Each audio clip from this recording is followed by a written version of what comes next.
चलिए देखिए, आज जो है आपको हम चैप्टर सेकेंड का जो धारिता है उसका कुछ ऑब्जेक्टिव करवाने वाले हैं, जो कि आपके एग्जाम के लिए बहुत ज्यादा इंपॉर्टेंट है। ठीक है, तो आपको क्वेश्चन दिख रहा होगा यहाँ पर, है ना। उसमें फर्स्ट क्वेश्चन बोल रहा है कि समांतर पट्टिका वायु संधारित्र में जब वायु के स्थान पर उच्च परावैद्युत नियतांक का एक माध्यम रखा जाता है तब संधारित्र क्या होगा। ठीक है, सोचिए कि यदि मान लेते हैं, ये आपको फर्स्ट क्वेश्चन करवा रहे हैं सॉल्यूशन, और फिर ध्यान से देखना है और ट्राई पहले खुद से करना है। ठीक है, तब देखना है पर। तो ये मान लेते हैं कि कोई समांतर प्लेट संधारित्र है, ये प्लस चार्ज यहाँ पर है, ये माइनस चार्ज यहाँ पर है, और अभी यदि यहाँ वायु है, अभी यहाँ क्या है, वायु है, तो C इक्वल टू फॉर्मूला क्या होगा, C इक्वल टू फॉर्मूला होगा A एप्सिलॉन नॉट अपॉन में क्या बताओ D, क्या बताओ D, जहां A क्या होता है, इस प्लेट, दोनों प्लेट का एरिया होता है, और D क्या होता है, इसके बीच की दूरी होता है। लेकिन जैसे ही इसके बीच में कोई माध्यम धर देंगे, तब C क्या हो जाएगा, C जाएगा A epsilon not K upon क्या बताओ D। ये सब प्रूव कर चुके हैं आपको। अब बताइए कि C में आप बोल रहा है कि यदि K धर दिया जाता है तो C क्या होगा, तो C में और K में क्या रिलेशन है। तो हम देख रहे हैं कि C जो है समानुपाती क्या है, K है। मतलब यदि K धर देंगे तो धारिता का मान क्या हो जाएगा, बढ़ जाएगा। मतलब ऑप्शन है क्या बताओ सही, कि यदि K बढ़ रहा है तो धारिता क्या जाएगा, बढ़ेगा, अर्थात धारिता क्या हो जाएगा, धारिता का मान क्या हो जाएगा, बढ़ जाएगा। लेकिन आपसे कभी पूछ ले कि विभव क्या होगा, ठीक है, तो पता है आपको कि C बराबर फॉर्मूला क्या होता है, C बराबर फॉर्मूला होता है Q बाय V। तो इस V में और K में क्या रिलेशन है, तो भैया V जो है वो समानुपाती है 1 बाय K।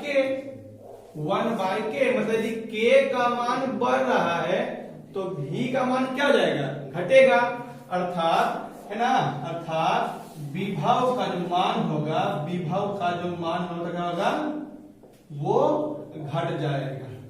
तो ये आपको अच्छा से समझ में आ गया होगा। ठीक है, इसको अच्छे से नोट करना है और खुद से बनाना है। सेकेंड क्वेश्चन आप लोग खुद ट्राई कीजिए। पहले क्वेश्चन है कि किसी पदार्थ का परावैद्युतांक नियतांक हमेशा होता है। तब यदि दो में आते हैं तो आपको पता होगा कि K या एप्सिलॉन R जो होता है वो क्या होता है, वो होता है एप्सिलॉन बटा एप्सिलॉन नॉट, राइट होता है। और आपको यही पता है कि एप्सिलॉन जो होता है वो हमेशा ग्रेटर देन क्या होता है, एप्सिलॉन नॉट। ये क्या होता है, ग्रेटर देन होता है। इससे मतलब कि ये बड़ा है और ये छोटा है, मतलब कि K का मान क्या होगा, हमेशा एक से क्या होगा, बड़ा होगा। मतलब इसका, इस क्वेश्चन का C ऑप्शन क्या है, सही है। ठीक है, अब आते हैं क्वेश्चन नंबर 3 में। क्वेश्चन नंबर 3 में पहले आप लोग पढ़िए एक बार। बोल रहा है एक समांतर पट्टिका संधारित्र की पट्टियों के बीच अवरक की एक पतली प्लेट रख देने पर संधारित्र, तो अवरक जो होता है, अवरक भी एक प्रकार का परावैद्युत की जैसा कार्य करता है, अवरक भी परावैद्युत जैसा कार्य करता है। अब सोचो कि परावैद्युत, अवरक रख दिए मतलब परावैद्युत रख दिए, तो जब परावैद्युत रखते हैं तो धारिता क्या होती है, बढ़ती। मतलब कि धारिता का मान क्या हो जाएगा, बढ़ जाएगा। और जब धारिता बढ़ेगा तो वो क्या हो जाएगा, घटेगा। तो ऑप्शन 3 का जो ऑप्शन हो जाएगा, ऑप्शन ए क्या हो जाएगा, इसका राइट हो जाएगा। अब आप क्वेश्चन 4 में आइए और पहले पढ़िए, ट्राई कीजिए, पहले पढ़ के खुद से सोल्व करें। और जितना बताया गया है आपको, वो जितना भी क्वेश्चन आ रहा है सब उससे रिलेटेड आ रहा है। ठीक है, तो आपको उतना जो है काफी ध्यान से पढ़ना पड़ेगा। आप क्वेश्चन 4 देखिए, बोल रहा है कि जब समांतर पट्टिका वायु संधारित्र के पट्टियों के बीच की दूरी बढ़ा देंगे, है ना, दूरी बढ़ा देंगे। आप बताओ कि चूंकि पता है आपको कि C बराबर A epsilon not upon D, right. तो C और D में क्या रिलेशन है? तो भैया C समानुपाती 1/D। मतलब यदि दूरी को बढ़ाएंगे तो धारिता का मान घट जाएगा।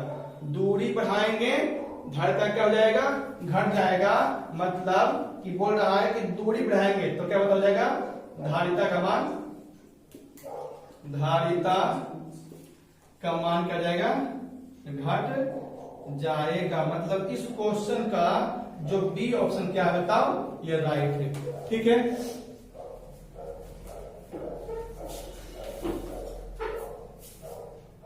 चलिए देखिए क्वेश्चन नंबर 5 पहले आप लोग खुद से ट्राई कीजिए। और क्वेश्चन नंबर 5 क्या बोल रहा है, थोड़ा ध्यान से पढ़ते हैं। बोल रहा है कि संधारित्रों के समांतर संयोजन में कौन सी राशि प्रत्येक संधारित्र के समान होता है? तो आप एक चीज क्लियर किए होंगे कि जो समांतर क्रम होता है, जो समांतर क्रम होता है, बताए थे आपको कि समांतर क्रम समूहन में जो विभव का मान होता है वो क्या होता है? समांतर क्रम में ना, समांतर क्रम में विभव क्या होता है? समान होता है। और आवेश मतलब चार्ज क्या होता है? ये अलग अलग होता है। लेकिन यदि इसी के मतलब कि इस ऑप्शन का जो है सी ऑप्शन राइट हो जाएगा।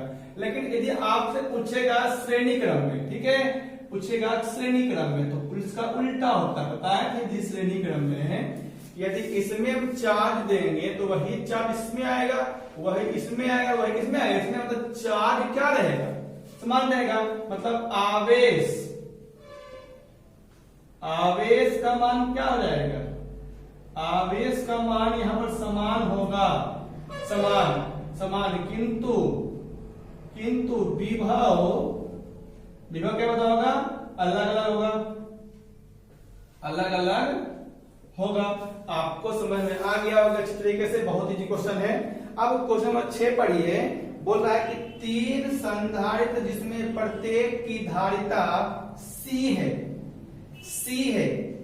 श्रेणी में जो रहता है, सोचो कि 3 संधारित्र है, तीनों को हम जोड़ेंगे तो श्रेणी में। श्रेणी मतलब S और सीरीज में क्या होता है? 1/C 1/C 1/C, मतलब 1/CS 3/C। हम पर डाला है CS, इसलिए CS क्या हो जाएगा? C/3। तो C/3 में मतलब ऑप्शन C जो इसका है वो क्या होता है? राइट है। चलिए अब 7 में आते हैं। क्वेश्चन नंबर 7 में आते हैं। तो यदि एक शीशे के छड़ को हवा संधारित्र के 2 पट्टिकाओं के बीच में घुसाया जाता है तो उसकी धारिता, तो यहाँ भी जो शीशा जो है, शीशा अबरक कागज ये सब जो होता है, ये सब आपको परावैद्युत का कार्य करता है। और बताया कि आपको कि जैसे ही आप परावैद्युत को इसके अंदर संधारित्र के अंदर रखोगे, धारिता क्या जाएगी? बढ़ जाएगी। मतलब यदि जैसे उसको रखेंगे तो धारिता का मान क्या हो जाएगा? धारिता का मान क्या होता जाएगा? बढ़ जाएगा। मतलब इस क्वेश्चन का जो है वो ऑप्शन ए राइट है। चलिए अब आते हैं हम 8 नंबर क्वेश्चन में। 8 बोलता है कि यदि किसी समांतर पट्टिका संधारित्र के दोनों प्लेटों के बीच एकांक आयतन में संचित ऊर्जा, तो बताए थे कि एकांक आयतन को समझ करते बताए थे कि कुल ऊर्जा जो फॉर्मूला होता है वो क्या होता है? वो होता है ½ एप्सिलॉन E² AD। ए प्लेटों का क्षेत्रफल और डी प्लेटों के बीच की दूरी। लेकिन आपसे क्या बोल रहा? एकांक आयतन में, है ना, इसलिए एकांक आयतन में संचित ऊर्जा, एकांक आयतन मतलब जो ऊर्जा है वो ऊर्जा, अब बटे आयतन। आयतन क्या होता है? एरिया गुने दूरी, तो एरिया गुने दूरी मतलब क्या होता है? आयतन। आयतन मतलब क्या होता है? एरिया गुने दूरी। तो ये कट जाएगा तो क्या आ जाएगा? आ जाएगा हाफ एप्सिलॉन ई स्क्वायर। और ये आपको दिख रहा होगा कि इस ऑप्शन का डी जो है वो क्या बताओ है? राइट है। डी क्या बताओ है? राइट है। आप 9 नंबर क्वेश्चन हम पहले भी बता चुके हैं क्लास में, आप लोग एक बार 9 नंबर क्वेश्चन को फिर से ट्राई कीजिए। तो आप देखेंगे बोल रहा है कि पृथ्वी की त्रिज्या जो पृथ्वी की दी हुई है वो 6400 किलोमीटर है। किलोमीटर है मतलब 64 गुने 10 की 6400 गुने 10 की पावर कितना हो जाएगा? 3 मीटर। ठीक है। तो इसकी धारिता, तो गोले की धारिता C बराबर फॉर्मूला होता है 4 pi epsilon naught into R. ठीक है। और ये बताए थे आपको क्या R बटा में सकते हैं हमें 1/4 पाई एप्सिलॉन नॉट और 1/4 पाई एप्सिलॉन नॉट क्या होता है? यही तो हमारा K होता है, यही तो हमारा K होता है ना? K। और पता है ना आपको R का मान दे दिया है 64 माने 64 इंटू 10 टू द पावर, ये हो गया आपको 5 अपॉन K का मान पता कितना होता है? 9 इंटू 10 कितना होता है? 9। यदि इसको आप सोल्व करोगे तो ये जो आएगा 711 लगभग जो आएगा 711 गुने 10 की पावर -6 फैराड। मतलब 711 ये 10 की पावर है माइक्रो फैराड। मतलब इस क्वेश्चन का जो है ऑप्शन ए जो है वो क्या है? राइट ऑप्शन है। ये क्वेश्चन था 9 नंबर। उम्मीद करते हैं अच्छा से आप लोगों को समझ में आता होगा। अब आते हैं क्वेश्चन 10 में। 10 बोलता है कि यदि कोई समांतर यदि कई संधारित्र उपलब्ध हो तो उसके समूहन में उच्चतम धारिता प्राप्त कर लेता है तुमको। यदि सोचो यदि आप की श्रेणी क्रम के लिए 1/CS 1/C1 1/C2 1/C3 एक CP C1 C2 C3। अब सोचो कि इसमें ये जो आएगा वो प्रत्येक से छोटा ना आएगा, लेकिन ये क्या आएगा? ये प्रत्येक से क्या आएगा? बड़ा आएगा। ये क्या है? तो क्या बताएगा? बड़ा आएगा। उच्चतम प्राप्त करना है तो श्रेणी में कि समांतर में? तो समांतर में। उच्चतम के लिए आप जोड़ोगे समांतर क्रम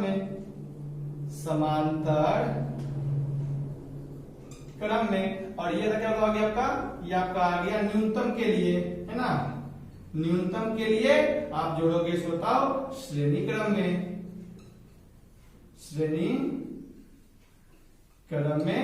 अच्छा से आप लोगों को समझ में आ गया होगा। आप जो वीडियो जो पहले वाला है उसको ध्यान से देखिए, क्योंकि टोटल क्वेश्चन जो यहाँ है और जो एग्जाम में आएगा टोटल उसी बेस आएगा। सो आप लोग प्लीज आप वीडियो को देखें, वीडियो को लाइक करें, वीडियो को सब्सक्राइब करें, और यदि कुछ प्रॉब्लम होता है उसमें तो कमेंट में पूछें। ठीक है।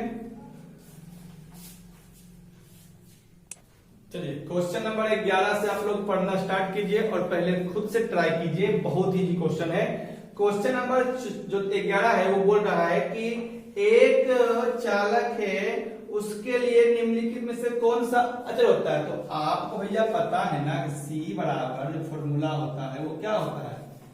Q/V नहीं होता है। और C क्या है? पता है C एक अचर पद है। C क्या होता है? एक अचर पद है। और Q क्या है? Q दिया गया आवेश से, याद रखिएगा, दिया गया आवेश से। जो आवेश उसमें है उससे मतलब नहीं है, जो आवेश हम देंगे हमको उस आवेश से मतलब है। क्योंकि जितना आवेश, चूंकि देखिए होता क्या है एक्चुअली कि यदि मान लीजिए आवेश उसमें पहले से है, तो जो आवेश उसमें पहले से है तो उसका जो पहले से विभव होगा, तो उससे हमारा C नहीं निकलेगा। आपको सोचना है कि कितना आवेश देंगे, क्योंकि जैसे जैसे आवेश देंगे वैसे वैसे विभव बढ़ेगा ना, और जब वैसे वैसे विभव बढ़ेगा तब जाके हमको धारिता आएगी। तो ध्यान है कुल आवेश नहीं है, ये दिया गया आवेश है। और बटा में क्या बता है, उत्पन्न विभवांतर, उत्पन्न विभवांतर, ठीक है। अचर पद ना कांस्टेंट पद, तो ये बता क्या आ गया, दिया गया आवेश बटे उत्पन्न, मतलब इस क्वेश्चन का जो है ऑप्शन बी जो है वो राइट है, ठीक है। इसलिए एकदम कॉन्सेप्ट से पढ़ना है, बहुत ही बारीकी से पढ़ना है फिजिक्स को अच्छी तरीके से, ठीक है। ऑप्शन जो आप क्वेश्चन 12 पढ़िए आप, तो क्वेश्चन 12 बोल रहा है किसी धारिता का SI मात्रक है, वोल्ट नहीं होगा, विभव का होता है, न्यूटन नहीं होगा, फैराडे या फैराड, क्या होता है फैराड। ये फैराड मतलब होता है धारिता का, क्या होता है धारिता का। और इसमें एक और कंफ्यूजन है, एक होता है फैराडे। तो फैराडे होता है आवेश का, आवेश का। याद कैसे रखेंगे, देखिए इसमें भी एक ही मात्रा है और इसमें भी क्या होता है एक ही मात्रा है, तो उम्मीद करते हैं आपको याद रहेगा। इसमें भी एक ही मात्रा है, इसमें भी क्या होता है एक ही मात्रा। फैराडे जो क्या होता है बताता है एक फैराडे जो होता है, एक फैराडे क्या होता है 96,500 क्या होता है कूलम होता है, जो कि आवेश का एक बहुत ही बड़ी मात्रक होती है। तो आप समझ गए होंगे कि इस क्वेश्चन का जो है वो ऑप्शन सी राइट आंसर हो जाएगा इसका। चलिए 13 में आते हैं, 13 में आते हैं। 4 संधारित्र प्रत्येक की धारिता 2 माइक्रोफैराड है, तो 8 माइक्रोफैराड प्राप्त करने के लिए उसे किस क्रम में जोड़ेंगे। मतलब कि 4 संधारित्र है और उसको हमको प्रत्येक 2 है। सोचो कि इतना सुंदर बात है कि 2 है, जितना भी 4 वो है, 4 संधारित्र है, चारों 2 है, ये भी 2 है, ये भी 2 है, ये भी 2 है, लेकिन हमको जो रिजल्टेंट लाना है, रिजल्टेंट वो मेरा 8 है। अब बताइए, आप खुद बता सकते हैं अपने दिमाग सोच के कि प्रत्येक से बड़ा कब होता है, जब श्रेणी में जोड़ते हैं तब, कि जब समांतर में जोड़ते हैं तब। तो जब समांतर में जोड़ते हैं तब बड़ा होता है। आप जोड़ लीजिए 2 + 2 + 2 कितना होगा, बिना जोड़े हुए भी आप इसका जवाब बता देते हैं कॉन्सेप्ट के बेस कि ये सबसे बड़ा कब होगा, ये पढ़ना कब होगा, जब ये समांतर में दिया हुआ होगा। मतलब इस क्वेश्चन का जो होगा 13 नंबर क्वेश्चन का जो होगा बी ऑप्शन क्या हो जाएगा राइट है। क्या बताओ है बी ऑप्शन, क्या बताओ है राइट है। अब आते हैं क्वेश्चन नंबर 14 में। क्वेश्चन नंबर कहां आते बताओ 14 में, और आप पढ़ेंगे कि वायु में गोलीय चालक की धारिता समानुपाती होती है। तो अभी जस्ट बताए थे कि C बराबर 4πε0 × r, यह C समानुपाती क्या हो जाएगा R। मतलब कि त्रिज्या का जो गोलीय संधारित्र होती है उसकी जो धारिता होती है वो त्रिज्या के समानुपाती होता है। त्रिज्या क्या होता है समानुपाती होता है, त्रिज्या के समानुपाती होता है। मतलब इस क्वेश्चन का जो है ऑप्शन बी राइट है। इस क्वेश्चन का ऑप्शन बी क्या है राइट है, ठीक है। तो यहां तक 14 नंबर हो गया होगा। अब आते हैं हम 15 नंबर में। जितना बता रहे हैं आपको बनाना है, उससे क्या होगा आपका कॉन्फिडेंस बढ़ जाएगा और एग्जाम के लिए कॉन्फिडेंस लेवल हाई होना काफी जरूरी है। चलिए अब अगला क्वेश्चन आता है, क्वेश्चन 15 आता है, बोल रहा कि विभिन्न धारिता वाले 3 संधारित्र को श्रेणी में जोड़ेंगे। अब बताओ श्रेणी में जोड़ने में क्या समान होता है, श्रेणी में जोड़ने में क्या समान होता है। कि श्रेणी में जोड़ेंगे तो जो आवेश इसमें देंगे वही, तो मतलब आवेश क्या होगा तो पता है ना, श्रेणी में जोड़ेंगे तो जो आवेश इसमें देंगे वही इसमें जाएगा और वही इसमें जाएगा। मतलब आवेश क्या हो जाएगा, आवेश मतलब आवेश क्या हो जाएगा बताओ, आवेश का मान क्या हो जाएगा समान हो जाएगा। आवेश क्या हो जाएगा समान, जो कि आपको हम थ्योरी के क्लास में दिखा चुके थे। तो इस क्वेश्चन का जो क्वेश्चन जो 15 है, इस क्वेश्चन का ऑप्शन जो है वो ए क्या है, राइट है। अब आते हैं क्वेश्चन नंबर 16 में। क्वेश्चन नंबर 16 में आते हैं 64 समरूप बूंद में जिसमें प्रत्येक की धारिता 5 माइक्रोफैराड है, मिलाकर एक बड़ा बूंद रहता है। तो बड़े बूंद की धारिता बता चुके थे कि बड़े बूंद की धारिता बराबर है ना छोटे बूंद की धारिता इंटू n की पावर 1/3 और n क्या है, बूंदों की संख्या। तो छोटे बूंद की धारिता दिया बताओ 5 माइक्रोफैराड, n कितना है 64 की पावर 1/3। तो 5 गुने इसको लिख सकते हैं हम 4 की पावर 1/4 की पावर 3 की पावर 1/3 5 हो जाएगा 20 माइक्रो फैराड ये हो जाएगा। मतलब इस क्वेश्चन का जो बी ऑप्शन क्या है, राइट है। समझ में आपको अच्छे से आ गया होगा। चलिए क्वेश्चन नंबर 17 पहले पढ़िए और ट्राई कीजिए। बोला कि 50 माइक्रोफैराड धारिता वाला एक संधारित्र 110 वोल्ट विभव तक आवेशित किया जाता है। मतलब धारिता C बराबर 50 माइक्रोफैराड, मतलब 50 इंटू माइक्रो मतलब 10 की पावर -6 फैराड। ठीक है। विभव V इक्वल्स टू 10 वोल्ट। तो आपको पूछ रहा है ऊर्जा, तो U इक्वल होता है क्या होता है, half CV square, half CV square. तो हाफ C कितना, ये जगह 50 इंटू 10 की पावर -6 और इसका स्क्वायर 10 का स्क्वायर 100 मतलब 1/2। ये हो जाएगा 1 और 3 मतलब 10 की पावर -3। तो इसको हम लिख सकते हैं 10 की पावर -3 हो गया ये वाला। ठीक है, सब सही है। यह पड़ जाएगा 3, 10 की पावर कितना हो जाएगा, ये -3 हो गया। अब चलो हम क्या करेंगे कि इसको हम लिख सकते हैं 0. ऐसा कीजिए सबसे अच्छा 0.5 कर दीजिए। 0.5 इंटू 10 टू द पावर क्या था -3। 0.5 इंटू 10 टू द पावर -3। इसमें थोड़ा सा मिस्टेक लगता हो गया है। जहां पर 0 होगा वहां से 2 दे दिया। एक बार फिर से कर लेते हैं। ये हाफ CV स्क्वायर, ये C 50 -6 हो गया। ठीक है, और V का स्क्वायर 3 1 4। अच्छा सॉरी ये 5 भी तो है, ये 5 भी तो है, ये 5 भी तो है। तो ये तक कितना बता गया, ये 2.5 क्या बता गया, जूल आ गया। मतलब इस क्वेश्चन का ऑप्शन ए क्या बताओ, राइट है। अब आते हैं क्वेश्चन नंबर 18 में।